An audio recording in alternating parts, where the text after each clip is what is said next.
اور غار ہرا جانتے ہوں گے آپ لوگ کہ ایک بار آدمی اگر غار ہرا میں چڑھ جائے تو پھر دوبارہ نہیں چڑھ پاتا، اتنی اونچائی پر ہے وہ، تھک جاتا۔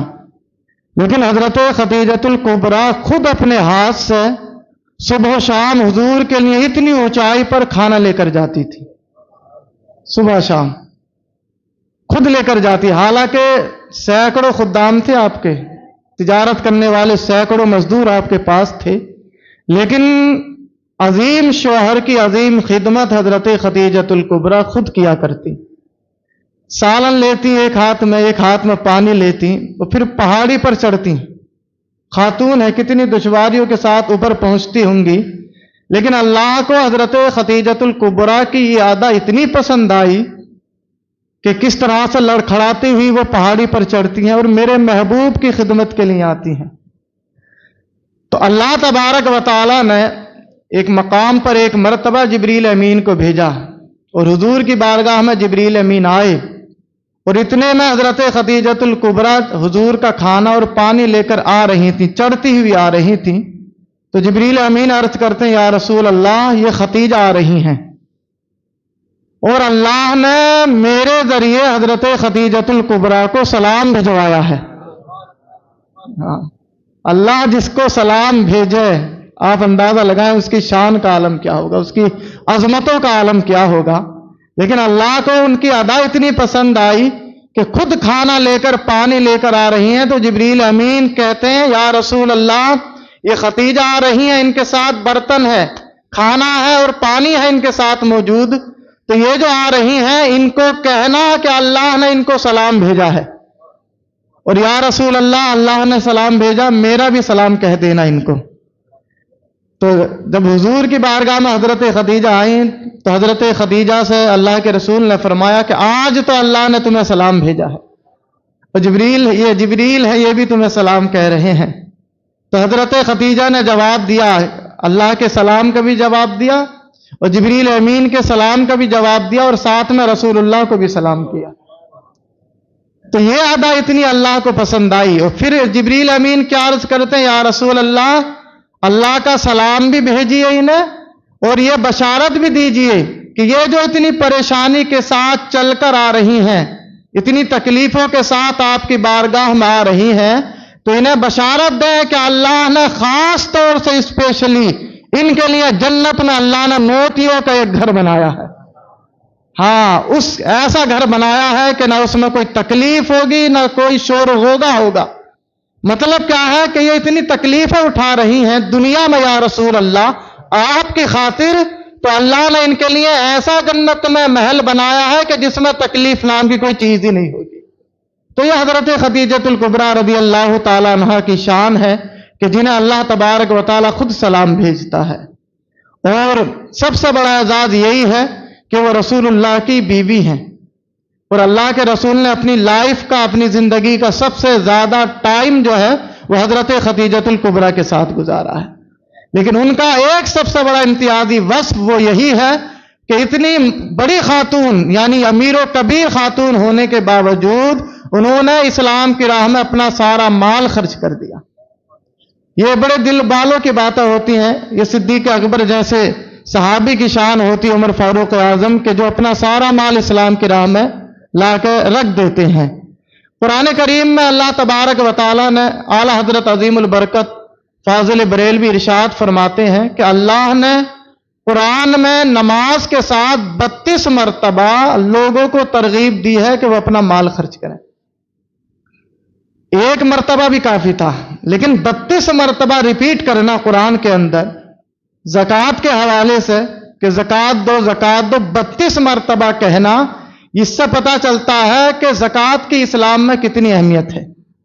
قرآن کریم کی آپ ایک آیت پڑھیں، اس کا مطلب یہ ہے، یا ایھا الذین آمنوا ادخلوا فی السلم کافہ، اے ایمان والو، اسلام میں مکمل طور پر داخل ہو جاؤ۔ اسلام کے 5 بنیادی رکن ہیں۔ پہلا کیا ہے؟ کلمہ توحید، لا الہ الا اللہ محمد الرسول اللہ۔ اور یہی جو ہے یہ سب سے بڑی رحمت ہے اللہ کی بندے پر کہ اللہ نے اسے مومن بنایا۔ اگر آپ یہ کہنا کہ اللہ کی سب سے بڑی رحمت بندوں پر کیا ہے،